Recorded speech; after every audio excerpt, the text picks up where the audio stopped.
What do you get when you make werewolves almost like furries? Take away any understanding of history and the internet and how the populace might view werewolves? You get I'm not afraid of werewolves.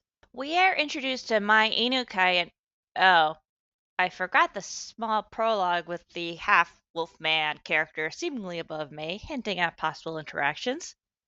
Now, back to the real beginning. May's coworkers comment on her boring food and also not wanting to hang out after work. That is when we are now introduced to the president of said company, Saburo Kageyama, and the company name is Neopleiades? Seriously? Okay. May's coworkers drool all over Kageyama like he's a celebrity, to which she doesn't show the same enthusiasm. Insert info dump about how, he started the company when we see him interacting with a man in the hallway and, he just blows him off coldly, like it's no big deal.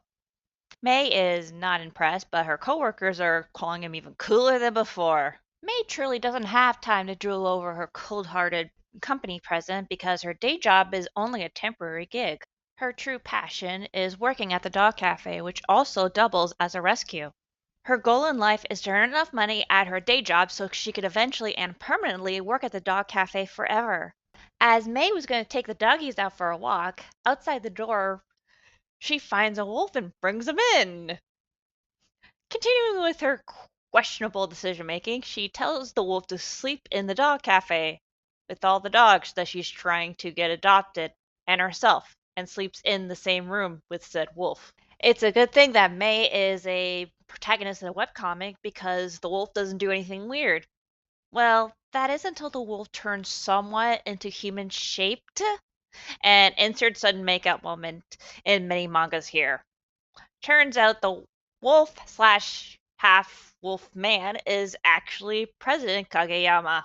May takes her boss being a werewolf pretty well, petting his head like a dog, being promoted as his personal secretary, covering up for him whenever he unexpectedly turns into his half wolf form at just pictures of the moons, making his schedules, tagging along to places he goes for interviews, etc. Sadly, this new promotion isn't allowing May to get her daily dose of fluffy doggy cuddles, almost causing withdrawal-like symptoms to her mentality. Almost like a hallucination, a white wolf shows up in front of May to then show itself to also be a werewolf. Thank God Kageyama comes to drop the shenanigan.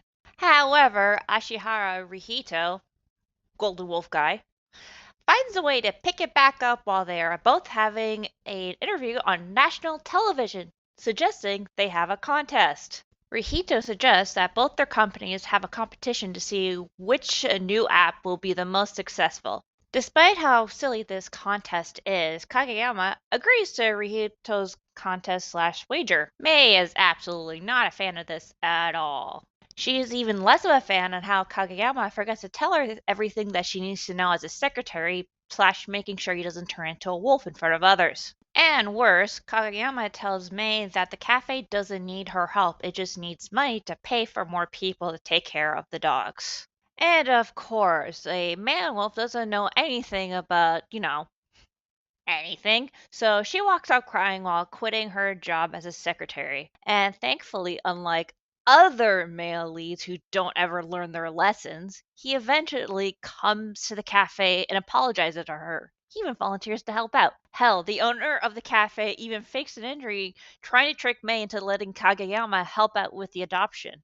The two keep bickering with each other, but they are also slowly starting to get to know each other. All the ups and downs that these two have and will inevitably face in the future, I am sure this is going to be a very interesting something. With stories on Manta, I expect them to be usually written by Korean authors. Maybe I got the wrong idea, or maybe they pick up stories that they like as long as they're available to display on their platform. But I was shocked when I saw characters with Japanese names and some of the words I even understood myself. My earlier jokes about May's family name is only half a joke. Inu means dogs. I also know from years of experience in Japanese manga and anime, a lot of times how the character is named tends to be a pun or reference to something in the story. Since growing up with these for 15 years and also, being a writer myself, I've kind of adopted this practice into my own writing. So seeing the word dog, even partially in May's family name, put a smile on my face. Unlike regular manga, this is a V-scrolling style that has become popular recently. Though you can find many of these vertical scrolling stories in normal comic book pages if you go to other places like Kindle, this type makes it infinitely easier to read for those who, read only on their cell phones. Not that this has anything to do with the review, it's just something I thought would be nice to mention since it made me think of my teen years reading manga. And unlike regular manga, this is in full color. The colors are bright and use simple shading, kind of fitting if I say so. All of the characters are very expressive and comedic when they need to be, but you can also see the more serious and sad moments on their faces as well. This story feels like it channels or was inspired by other manga from the 2000s, possibly other furry like stories. Like many 2000 stories, you have the cold male lead with a dark past, a female protagonist who just wants to do what she loves and not be bothered by anyone. You also have the charismatic villainous character who wants to destroy something he finds wrong with current society and feels like he should do anything to make it happen. You also have the silly pissing contest between the male lead and the villain, acting like the female protagonist is a prop that they can trade and own. Sadly. And more sad news, I've looked for days and I can't seem to find the stories that I read on one manga years ago that reminds me of this story particularly. I am planning on one day, if I ever find the information, coming back to this video and correcting it if I can find those stories. So fingers crossed. But there is another newer story that I got a little flicker of similarities, and that is from surprisingly Predatory Marriage. Both the male leads are wolf men with golden eyes, obviously in different ways, but I can't help but wonder if one inspired the other. I don't know which one came out first, but if it was Predatory Marriage, I can't, you know, blame the author for wanting to copy that character. He is probably one of the greenest flags I've read in many of these stories.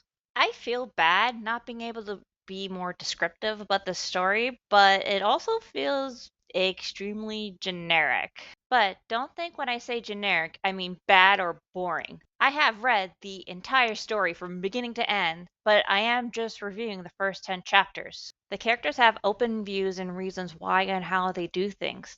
They aren't shallow, but they aren't the deepest characters in anime and manga fiction. Of course, there may be some people who might not like certain characters, but I also know plenty of other people who could also find characters they might like or even might just find amusing for existing in the story.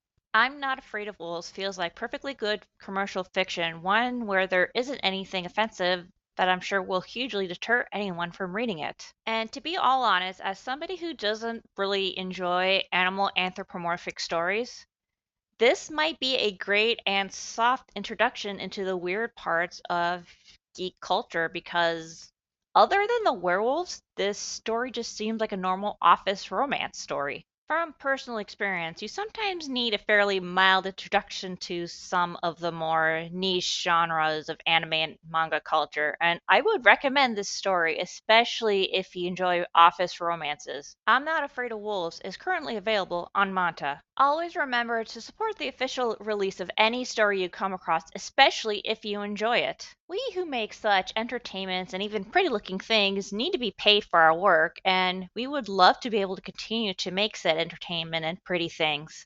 My job is to help you find said stories and hopefully spread good stories to others, and it is a privilege to do so. You don't need to like, comment, or subscribe, but I would appreciate it if you did so and to help me grow as a channel. I hope you all have an awesome rest of your day.